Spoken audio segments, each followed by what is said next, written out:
Hello friends, இன்றைக்கி நம்ம பார்க்க போகிற டாபிக் என்னென்னு பார்த்தீங்கன்னா கொலாஸ்டமி அண்ட் இலியாஸ்டமி. ஃபஸ்ட்டு இதுதான் ascending colon, transverse colon, descending colon. ஓகேவா? கொலாஸ்டமி அப்படின்றது ஓப்பனிங் இந்த large intestine brought to the surface. ஒரு ஓப்பனிங் இங்கே கோலனில் வந்துட்டு ஒரு ஓப்பனிங் க்ரியேட் பண்ணி அதுலேருந்து ஸ்டூல்ஸை அவுட் பண்ணுவாங்க. நார்மலாக வந்துட்டு ஸ்டூல்ஸ் வந்து ஸ்மால் இன்டெஸ்டைன்லேருந்து வந்து நெக்ஸ்ட்டு கோலனுக்கு வரும். அதுக்கப்புறம் வந்துட்டு இது இப்படி ஆனஸ் வழி அவுட் ஆகும். இங்கே வந்து என்ன பண்ணுறோம்னா ஏதாச்சும் அப்ஸ்ட்ரக்ஷன் ஆகும்போது இங்கே ஒரு ஓப்பனிங் க்ரியேட் பண்ணி நம்ம ஸ்டூல் அவுட் பண்ணுறோம். அதான் கோலாஸ்டமி. ஆஸ்டமின்னா ஓப்பனிங் க்ரியேட் பண்ணுறதுன்னு அர்த்தம். Next ileostomy means opening created in the small intestine brought to the surface.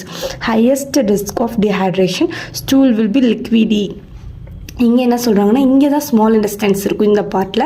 இப்போ ஸ்மால் இன்டெஸ்டைனில் நம்ம ஒரு ஓப்பனிங் க்ரியேட் பண்ணோன்னா என்ன ஆகும்னு பார்த்தீங்கன்னா நம்ம டீஹைட்ரேஷனுக்கு மோர் சான்சஸ் இருக்குது. ஏன்னா அந்த ஸ்மால் இன்டெஸ்டைன் வந்துட்டு மோர் வாட்டரை அப்சர்வ் பண்ணும். மோர் வாட்டர் அப்சர்வ் ஆக வெட்டாக இருக்க ஸ்டூல் வந்துட்டு ட்ரை ஆகி நம்மளுக்கு ட்ரை ஸ்டூலாக நம்மளுக்கு வந்து கிடைக்கும்.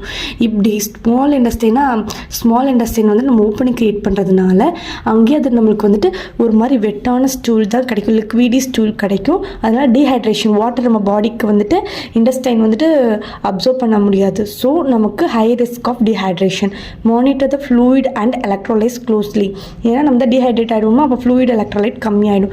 நர்சிங் கேர் ஆஸ்டமிக்கு பார்த்தோம்னா பிரைட் ரெட், பேல் பிங்க் அப்படி இருந்தால் அது நார்மல். அந்த ஆஸ்டமி வந்துட்டு பிளாக்கோ இல்லை பர்பிள் இருந்துச்சுன்னா பிளட் சர்க்குலேஷன் அங்கே வந்துட்டு ரொம்ப கம்மியாக இருக்குது அப்படின்னு அர்த்தம். நெக்ஸ்ட்டு வந்துட்டு empty the pouch when it is 1/3 or 1/2 full.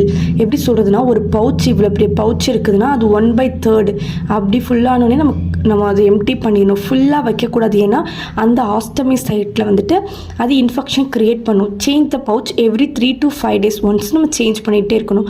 Keep stomach clean and dry with 1% zinc powder வச்சு நம்ம அந்த ஸ்டோமாவை க்ளீனாகவும் ட்ரையாகவும் வச்சுருக்கணும். Assess peristomal skin closely for break down. அந்த பெரிஸ்டோமல் ஸ்கின்னை வந்துட்டு நம்ம க்ளோஸாக அப்சர்வ் பண்ணுவோம். ஏன்னா ஏதாச்சும் ஸ்கின் பிரேக் டவுன் இருக்குது அப்படின்னு சொல்லி பார்க்குறது. நெக்ஸ்ட்டு கொலாஸ்டமி பேக் வந்துட்டு 500 ml சொல்கிறாங்க. Cleaning the stroma from outer to inner.